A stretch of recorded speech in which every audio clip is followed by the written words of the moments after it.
আমরা এখন যে কথাগুলো বলছি সেগুলো হয়তো কোনোভাবে আওয়ামী লীগের পক্ষে চলে যাচ্ছে, এই সরকারের বিরুদ্ধে কথা বলতে গিয়ে আওয়ামী লীগের পক্ষে চলে যাচ্ছে, কিন্তু বাস্তবতা তো এটি, সত্য আপনাকে বলতে হবে। যাও সেই বুদ্ধিজীবী। নতুন প্রশ্ন করি, প্রশ্নটা হচ্ছে এই প্রশ্ন নির্বাচন তো আপনি বারবার আমার এখানেই বলেছেন নির্বাচন হবে কি হবে না, আমি আমি নির্বাচন আগের রাত্রেও কনফিউজ থাকবো, আমি নির্বাচন আগের রাত্রেও, কালকে যদি 12 তারিখ হয়, আজকে 11 তারিখ রাত, আমি 11 তারিখ রাতেও কনফিউজ থাকবো। কেন তৈরি হচ্ছে সংকট? নানান ধরনের খেলা চলছে, নানা ধরনের খেলা চলছে, এবং এই খেলাগুলো সম্বন্ধে আপনিও জানেন। এখানে পরাশক্তি খেলাগুলো আছে, এখানে ডক্টর ইউনূস হিমসেলফ তার নিজের একটা খেলা আছে, সরকারের একটা খেলা আছে, জামাতের খেলা আছে, বিএনপি, আমাদের সিনিয়র সাংবাদিক আজিজ ভাই উনি একটা শব্দ বলেন, আমি এখানে উচ্চারণ করতে চাচ্ছি না, মানে খারাপ শব্দ না, ইনফর্মাল শব্দ, মানে আমি একটু সংশোধন করেই বলি, ফাটা বাসে চিপায় পড়ছে উনি এই কথা বলেন, আমি তার সঙ্গে বিএনপি পুরোপুরি একমত। আমি 15 মাস আগে, এই সরকারের বয়স তো 18 মাস হয়ে গেল, আমি 15 মাস আগে থেকে বলছি বিএনপির উচিত কেয়ারটেকার গভর্নমেন্টের অধীনে নির্বাচন চাওয়া, ডক্টর ইউনূসের অধীনে কোনো নির্বাচন নয়। আচ্ছা আপনি বলেন তো, আপনি অ্যাঙ্কর, আপনার মতামত দেওয়ার সুযোগ নেই, তারপর আমার আগ্রহ থেকে আমি বলছি ডক্টর ইউনূস নিরপেক্ষ, এই সরকার নিরপেক্ষ? যদি নিরপেক্ষ না হয়ে থাকে তাহলে সেই সরকার অধীনে নির্বাচন হয় কিভাবে? আমার কাছে সময় খুবই কম, আমি একটা ছোট্ট একটা প্রশ্ন করে দিই। উনি বলছেন যারাই ক্ষমতায় আসুক বেশি দিন টিকতে পারবে না, এটা অনেকেই বলে। ক্ষমতায় কারা আসবে এটা নির্ভর করে টিকতে পারবে কি পারবে না, এটা জনগণের প্রত্যক্ষ ভোটে আসছে না ইলেকশন ইঞ্জিনিয়ারিং এর মধ্য দিয়ে ক্ষমতায় আসছে এইটা। এবং আওয়ামী লীগের ভোটার, বিএনপির ভোটার, জামাতের ভোটার বলে কোনো ভোটার নেই। Voter itself voter. আপনি যদি আগেই ক্যাটাগরি করে ফেলেন যে ও আওয়ামী লীগের ভোটার, ও বিএনপির ভোটার, তার মানে আপনি পিপল এজেন্সিকে নাই করে দিচ্ছেন। ফলে ভোটারকে ক্যাটাগরাইজ করা যাবে। বাস্তবতা, এটা বাস্তবতা। বাংলাদেশ তো দুই ভাগে বিভক্ত। নো, বাংলাদেশ বহুভাগে বিভক্ত। মেজরলি আমরা শেষ করি। ধরেন আপনি, এটা ডেমোক্রেটিক বিউটি কি জানেন? ডেমোক্রেটিক বিউটি হলো আপনি আওয়ামী লীগ করলেও, আপনি বিএনপি করলেও, জামাত করলেও, ভোটের আগ পর্যন্ত আমি আপনাকে আওয়ামী লীগ ভোটার, বিএনপির ভোটার, জামাত ভোটারকে আইডেন্টিফাই করব না। করলে কি হবে? করলে আপনাকে ম্যানুভারিং করা সহজ হবে। জনগণ বলবো, সবসময় জনগণ বলবো। কিন্তু আপনার রাজনৈতিক দলগুলো তো দেখি না, সবাই তো আমার ট্যাগ লাগানো হয়। এটা তো আপনি যখন বিভক্ত করবেন ভোটারকে, বিফোর ইলেকশন আপনি যখন বিভক্ত করবেন, তখন আসলে আপনি ডেমোক্রেসি মিন করেন না, আপনি আপনার দল ভারী করতে, মানে আপনার এই বক্তব্য লালন করে কিনা রাজনৈতিক দল, এটা আমি জানবো না। ধন্যবাদ জনাব মঞ্জুর আলম পান্না। যদি ভাই বলি, উনি একটা অভিযোগ করে শাহবাগের বুদ্ধিজীবীরা বারবার এই ধরনের কিছু কিছু জিনিস উত্তোলন করে যেগুলোর কারণে ডিভাইডেশনের বিষয়টা আসে। আপনি যদি শাহবাগ শব্দটা আসবে কেন? শাহবাগে বুদ্ধিজীবী বলতে আমি কিছু বুঝিনি। শাহবাগে বুদ্ধিজীবী, এখন শাপলা চত্বরের বুদ্ধিজীবী, শাহবাগে বুদ্ধিজীবী, তাহলে বুদ্ধিজীবী আসলে কারা? ক্লাসিফিকেশনটা এইভাবে হচ্ছে কেন? এখন উনি কিন্তু শাপলাপন্থী, রনি ভাইয়ের শাপলাপন্থী বুদ্ধিজীবী বলেছেন, শাহবাগী বুদ্ধিজীবী বলেছেন, মানে একটা জামাতপন্থী একটা আওয়ামীপন্থী, তাহলে বিএনপিপন্থী বুদ্ধিজীবীকে আমি বাদ দেবো কেন? বিএনপির কোনো বুদ্ধিজীবী নাই, বিএনপির বুদ্ধিজীবী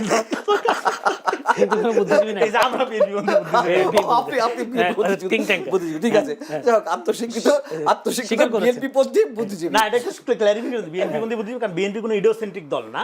আপনি বাংলাদেশপন্থী হবেন, যে বাংলাদেশপন্থী দল, এই কথাটা ভালো লাগে। বিএনপির কোনো কবি সাহিত্যিক বুদ্ধিজীবী দরকার নেই, বিএনপি এরকম দল না। এটা তো আমি জনগণের দল। রনি ভাইকে একটু খুঁচা দিয়ে কথা বললাম, এটা তো বাস্তবতা। দেখুন, আমি শাহবাগী বুদ্ধিজীবী বলি না, ওই শব্দটা অনেকে গালাগালি পর্যায়ে নিয়ে গেছে বা ওইভাবে ইউজ করতেছে এখন, আগে ছিল না, সাম্প্রতিক সময়টি হয়েছে।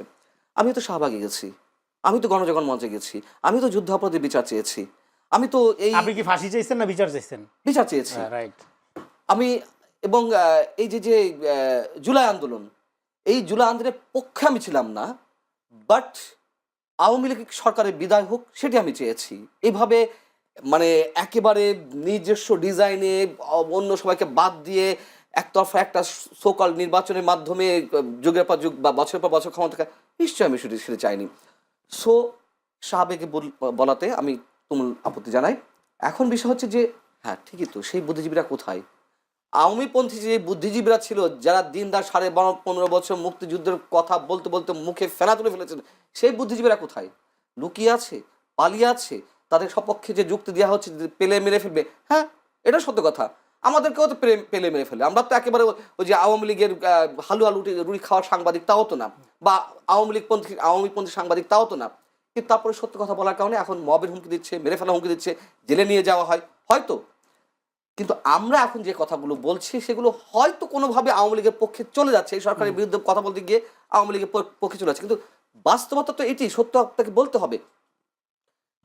যাও সেই বুদ্ধিজীবী। নতুন প্রশ্ন করি, প্রশ্নটা হচ্ছে এই প্রশ্ন নির্বাচন তো আপনি বারবার আমার এখানেই বলেছেন নির্বাচন হবে কি হবে না আমি সেই এখনো বিষয়টা confused। উত্তরে আমি নির্বাচন আপনি কোন আগের রাতেও সংখ্যাটা- কনফিউজ থাকবো। আমি নির্বাচন আগের রাত্রেও, কালকে যদি 12 তারিখ হয়, আজকে 11 তারিখ রাত, কেন আমি আপনার 11 সংখ্যা তারিখ কেন রাতেও তৈরি হচ্ছে? কনফিউজ থাকবো। কেন তৈরি হচ্ছে সংখ্যা? নানান ধরনের খেলা চলছে, নানা ধরনের খেলা চলছে, এবং এই খেলাগুলো সম্বন্ধে আপনিও জানেন। এখানে পরাশক্তি খেলাগুলো আছে, এখানে ডক্টর ইউনূস হিমসেলফ তার নিজের একটা খেলা আছে, সরকারের একটা খেলা আছে, জামাতের খেলা আছে, বিএনপি, আমাদের সিনিয়র সাংবাদিক আজিজ ভাই উনি একটা শব্দ বলেন, আমি এখানে উচ্চারণ করতে চাচ্ছি না, মানে খারাপ শব্দ না, ইনফর্মাল শব্দ, মানে আমি একটু সংশোধন করেই বলি, ফাটা বাসের চিপায় পড়ছে, উনি এই কথা বলেন, আমি তার সঙ্গে BNP বিএনপি পুরোপুরি একমত। আমি 15 মাস আগে, এই সরকারের বয়স তো 18 মাস হয়ে গেল, আমি 15 মাস আগে থেকে বলছি বিএনপির উচিত কেয়ারটেকার গভর্নমেন্টের অধীনে নির্বাচন চাওয়া, ডক্টর ইউনূসের অধীনে কোনো নির্বাচন নয়। আচ্ছা আপনি বলেন তো, আপনি অ্যাঙ্কর, আপনার মতামত দেওয়ার সুযোগ নেই, তারপর আমার আগ্রহ থেকে আমি বলছি ডক্টর ইউনূস নিরপেক্ষ, এই সরকার নিরপেক্ষ? যদি নিরপেক্ষ না হয়ে থাকে তাহলে সেই সরকার অধীনে নির্বাচন হয় কীভাবে? এবং যতগুলো সিমটম দেখা যাচ্ছে, যদি আল্লাহর কোনো স্বয়ং সৃষ্টিকর্তা থেকে কোনো ঐশী বাণী নাজিল না হয় ডক্টর ইউনূসের কাঁধে, তাহলে এই নির্বাচন সুষ্ঠু নিরপেক্ষ হওয়ার কোনো লক্ষণ নেই, চ্যালেঞ্জ করে যাচ্ছি। খোদ সৃষ্টিকর্তার ঐশী বাণী নাজিল হতে হবে ডক্টর ইউনূসের উপরে। উনি দাঁড়িয়ে বলবেন তরুণদের মধ্য থেকে অনেকে এমপি নির্বাচিত হবেন, উনি তরুণদের দল মানে এনসিপির ভিতর থেকে কেউ শিক্ষামন্ত্রী, উনি তো গভর্নমেন্ট ফর্ম করে দিচ্ছেন, তো এই লোক কিভাবে নিরপেক্ষ হয়? আমি তো বুঝলাম না। এবং তার যে আরো পার্শিয়াল যে চিন্তা ভাবনা, যেসব কর্মকাণ্ড, তা তো একটা দল, এই যে গণভোট, এ তো এনসিপি এবং জামাতের দাবি ছিল, এবং যে প্রক্রিয়া এগোচ্ছে সবই এনসিপি এবং জামাতের ডিজাইন অনুযায়ী। অতএব ডক্টর ইউনূস সাহেব, তার অধীনে আমাকে যদি আপনি বলেন যে আপনাকে মেরে ফেলা হবে, ডক্টর ইউনূসের অধীনে মানে নিরপেক্ষ নির্বাচন হবে, এই কথাটা আপনি বলেন, আমি মৃত্যুকে বেছে নেব, তাও ওই কথা আমি বিশ্বাস করি না।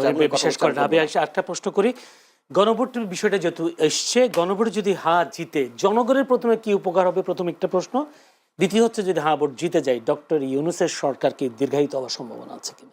তার একটা ব্যাখ্যা সরকারের প্রেস উইং থেকে দেওয়া হয়েছে, মানে প্রধান উপদেষ্টার প্রেস উইং থেকে দেওয়া হয়েছে, যা বলা হচ্ছে হ্যাঁ না তার না, এগুলো কিছু না। আসলে এই সরকার গণপরিষদ জাতীয় সংসদের সদস্য এবং একই সঙ্গে সংবিধান সংস্কার পরিষদের সদস্য হিসেবে কাজ করবে। আচ্ছা, তারা কয়টা বিষয়ে ওথ নেবে? একই সঙ্গে সংবিধান সংস্কার পরিষদের সদস্য এবং জাতীয় সংসদ সদস্য হিসেবে ওথ নেবে। সেই ওথের শর্ত কি থাকবে? তারা যতই ব্যাখ্যা দিক না কেন, যদি দিন শেষে, এই যে এখন যেমন চোখ পাল্টি দিয়ে দিল, যে আগে বলেছে সংবিধান ছুঁড়ে ফেলতে হবে, এখন সংস্কার, আর সংস্কার কি? এতদিন কি সংস্কার হয়েছে? আমরা যে বিশ্বাস করব যে হায়ের মাধ্যমে সংস্কার হবে, ডক্টর ইউনূস কি সংস্কারের একটা এক্সাম্পল তৈরি করেছেন 18 মাসে? তিনি রাষ্ট্রপতি প্রধানমন্ত্রীর মধ্যকার যে ভারসাম্য আনার চেষ্টা করছেন বা সংস্কারের কথা বলা হচ্ছে, তিনি তো নিজেই কোনো দিয়ে গুতা দিয়ে রাষ্ট্রপতিকে এক কর্নারে ফেলে দিয়েছেন, বর্তমান রাষ্ট্রপতি। তার নিজের মধ্যেই তো সংস্কারের কোনো চিন্তাভাবনা নেই। তিনি রাষ্ট্রপতি মুখ দেখেন না, তিনি রাষ্ট্রপতির সাথে কথা বলেন না, তিনি রাষ্ট্রপতির ছবি নামিয়ে ফেলেন বিদেশি সব মিশন থেকে। তাহলে কি সংস্কার তিনি আশা করছেন? এবং মানুষের স্বাধীন মতামত ব্যক্ত করার যে সংস্কারের কথা বলা হচ্ছে, যে মানুষ স্বাধীনভাবে ভোট দিতে পারবে, করতে পারবে, বা সংস্কারের অংশ হিসেবে মানুষকে তো ইম্পোজ করা হচ্ছে সরকারি কর্মকর্তাদের। আপনি নির্বাচনের পরিচালনা যাবেন, এটি সংস্কারের অংশ। হ্যাঁ, পরে আবার বিড়ালের মতো লেজ গুটিয়ে নিল কেন?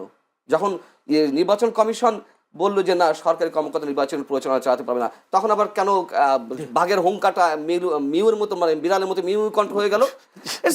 তামাশা, ফাজলামো। জি, ধন্যবাদ আপনাকে জনাব রেজাউল করিম রনি। যদি এইভাবে বলি, এইবারের নির্বাচনে বিএনপি ফাটা বাঁশের চাপায় পড়ছে, এই প্রশ্নটা কি? বিএনপির ব্যাপারে হাসিনার যে প্রেডিকশন, হাসিনা যেভাবে আন্ডারমাইন করছে, এখনো একটা গ্রুপ এইভাবে আন্ডারমাইন করে বিএনপিকে। এটা করা একটা স্বভাব, কারণ হলো বিএনপির কোনো বুদ্ধিজীবী নাই, বিএনপির কোনো ন্যারেটিভ পলিটিক্স নাই। হ্যাঁ, বিএনপি শুধু আছে হলো মানে বিপুল জনসমর্থন, নেতাকর্মীদের অনেক সমস্যা, সব আছে। এই কারণে বিএনপিকে আন্ডারমাইন করা এটা খুব স্বাভাবিক। এটাকে আমি মঞ্জুরুল করিম পান্ন এটা আন্ডারমাইন করছেন, অবশ্যই আন্ডারমাইন করছে। বিএনপি জানে, ধরেন হাসিনার আমলে যে ইলেকশনগুলো, এগুলো বিএনপির পক্ষে মানুষ রায় দিয়েছে হাসিনা ইলেকশন বর্জন করার মধ্য দিয়ে বিভিন্ন সময়। ফলে বিএনপি এখানে ক্ষমতায় যদি চাইতে চাইতো 5 তারিখে ক্ষমতা সাদা হয়েছিল, কিন্তু বিএনপিকে যায়নি। ফলে এখানে বিএনপি যে সংগ্রামের মধ্যে আছে, এটা হলো ভোটাধিকার প্রতিষ্ঠার সংগ্রাম। সরকার কথা বলা হয়েছিল, এককভাবে ক্ষমতা আসার কথা বলা হয়। ক্ষমতা সরকার লিড দিবে কে? বিএনপি, ক্ষমতা শক্তি নিয়ে। হ্যাঁ, তো এবং তারেক রহমানকে অফার করা হয়েছিল প্রধান হওয়ার জন্য। যাই হোক, তো আপনার সে যেহেতু নেয় নাই ক্ষমতা, তার উদ্দেশ্য ছিল 18 বছর ধরে সে যে আন্দোলন আছে ভোটাধিকার প্রতিষ্ঠার আন্দোলন। এইবার এই ভোটাধিকার প্রতিষ্ঠার আন্দোলনে আপনি যদি ছলে বলে কৌশলে ভিতরে থাকা প্রো আওয়ামী ইস্টাবলিশমেন্ট এবং নতুন করে যুক্ত হওয়া গুপ্ত, দুইটা মিলা যদি আপনি মনে করেন যে হ্যাঁ একটা হাসিনা টাইপের মেকানিজমকে কাজে লাগে ক্ষমতা নেবেন, ওকে, বিএনপির লোকজন তখন পপকর্ন নিয়ে বসে দেখবে খেলা, আপনারা দেখেন, অসুবিধা নেই। তো এখানে ভোটাধিকার দেখেন, ইলেকশন রিগিং করা খুবই সহজ, কারণ এই মেকানিজমটা হাসিনা তৈরি করে থেকে গেছে, উনি ঠিকই বলছে। কিন্তু এখানে মূল কাজটা কি আমাদের ভোটাধিকার প্রতিষ্ঠা করা। এই জন্যই তো জনগণ লম্বা সময় ধরে আন্দোলন করছে, এই জন্যই তো গণ অভ্যুত্থান, হাসিনার এই পরিণতি, তাই না? ফলে এটাকে যারা আন্ডারমাইন করবে তাদের পরিণতি হাসিনার চেয়ে ভিন্ন হবে, এটা আপনি আশা করেন কিভাবে বা মনে করেন কিভাবে? সেটা নিয়ে এত অরিড হওয়ার কিছু নেই। জি, একটা প্রশ্ন, সেটা হয়তো শেষ প্রশ্ন হতে পারে। আওয়ামী লীগের সমর্থকরা তো এখনো বাংলাদেশে আছে, এবং এই আওয়ামী লীগের ভোটগুলো আসলে কাদের পক্ষে যাবে বলে মনে হয়? একটা হলো আওয়ামী লীগের যারা অপরাধী তাদেরকে বিচার করা, মামলা বাণিজ্য না করা, তাদের হয়রানি না করা, আওয়ামী লীগ সমর্থন করাটা মানেই অন্যায়কারী, এইভাবে পোর্ট্রেট না করা, এটা খুব দ্রুত দরকার। আরেকটা হলো রিকনসিলিয়েশন, আমি যেটা বলতেছি, এটা নির্বাচন, এবং এই নির্বাচনটা একটা বড় রিকনসিলিয়েশন হিসেবে কাজে লাগবে। কারণ লোকালি দেখবেন যে আওয়ামী লীগ, বিএনপি, জামাত, জাতীয় পার্টি যাই করে একটা সম্পর্কের মধ্যে দিয়ে আমরা আবদ্ধ, সামাজিকভাবে ইয়া থাকে। ফলে মানে আপনার এই নির্বাচনের পরে আর এই জিনিসটা এরকম থাকবে না, সাধারণত থাকে না। হ্যাঁ, আরেকটা হলো যে আপনার রিয়েলি যদি ধরেন আওয়ামী লীগ কীভাবে পলিটিক্সে ফেরত আসবে বা আওয়ামী লীগ কী পলিটিক্স করবে, এটা আওয়ামী লীগের ব্যাপার, এটা আমরা জানি না। হ্যাঁ, এবং এটা নিয়ে আমাদের কত আগ্রহ নেই। কিন্তু মুশকিল যেটা হলো সেটা হলো বিশাল একটা অংশ এটা নিয়ে বিএনপির পক্ষ থেকে আগ্রহ নেই। এটা আওয়ামী লীগের আগ্রহ করতে হবে, যা বিশাল বস্তা আওয়ামী লীগের রাজনীতি অন্যজন করে দিবে এসে না, ভোট দেওয়ার ক্ষেত্রে আওয়ামী লীগ ফ্যাসিস্ট, তার রাজনীতি নিয়ে আগ্রহ নেই, কিন্তু জামাতের রাজনীতি নিয়ে আগ্রহ থাকবে আমাদের। এটা আপনার আগ্রহ থাকতে পারে জামাতের রাজনীতি, আমার আগ্রহ হইলো শুধু বিএনপি রাজনীতি করবে। আমার আগ্রহ হইলো ভোটাধিকার নিয়ে। হ্যাঁ, কথাটা আমি শেষ করি। আমার আগ্রহ হলো ভোটাধিকার নিয়ে। আওয়ামী লীগ কি করবে না করবে, আওয়ামী লীগের সমর্থন কি, এটা আওয়ামী লীগের লোকজন ঠিক করবে, আওয়ামী লীগ ডিসাইড করবে। এটা তো আপনি আমি ডিসাইড করতে পারবো না। একটা বুদ্ধিজীবী হিসেবে আপনি কি মানে গেস করতে পারেন? আমি তো শুরু থেকে বলতেছি রিকনসিলিয়েশন করা, আওয়ামী লীগকে প্রপারলি ডিল করা, অপরাধীদের একদিকে এবং যারা এটাকে পলিটিক্যাল ইডিওলজি মনে করে তারা আরেকদিকে, কিন্তু ঘরে ধরে করা যাবে না। এটা তো আওয়ামী লীগ ক্ষমতা থাকতে কি আমি বলতেছি, রিকনসিলিয়েশন করেন, সমাজকে হিলিং করেন। আওয়ামী লীগের লোক কি ট্রমাটাইজ না? হাসিনা পালাই গেছে, তাদের এই ব্যাপারে খেয়া, তারাও তো ট্রমাটাইজ। আবার এদিকে বিপুল লোক নির্যাতিত, বিপুল মানুষ 15 বছর ধরে। ফলে দুই ট্রমাটাইজ লোকের মধ্যে একটা মুখোমুখি অবস্থান রেখে, একটা যুদ্ধাঙ্গী অবস্থা রেখে, একটা ঘৃণার সংস্কৃতি রেখে, মাঝখান দিয়া নন পলিটিক্যাল শক্তি এবং পলিটিক্যাল প্রক্সি, আল্ট্রাফেসিস্ট শক্তি, হ্যাঁ, এগুলো ক্ষমতার বাটোয়ারের দিকে নিয়ে যাওয়ার যে প্রক্রিয়া, এটা টোটাল জাতিকে একটা ডেঞ্জার জোনে ফেলে দিচ্ছে। কিন্তু সুবিধা যেটা, সেটা হলো মানুষ পলিটিক্যালি কনসাস হয়ে গেছে এই আপরাইজিং এর মধ্য দিয়ে, এবং মানুষ জানে কিভাবে এটা প্রোটেক্ট করতে হয়। হাসিনাকে ইন্ডিয়া মদত দিয়ে যেরকম অন্যায় করছে, আপনি যদি একইভাবে মনে করেন আমেরিকা আপনাকে মদত দিয়ে এখানে টিকায় রাখবে, ক্ষমতায় আনবে, সেটার জবাব কিভাবে দিতে হয় মানুষ জানে। ধন্যবাদ আপনাকে।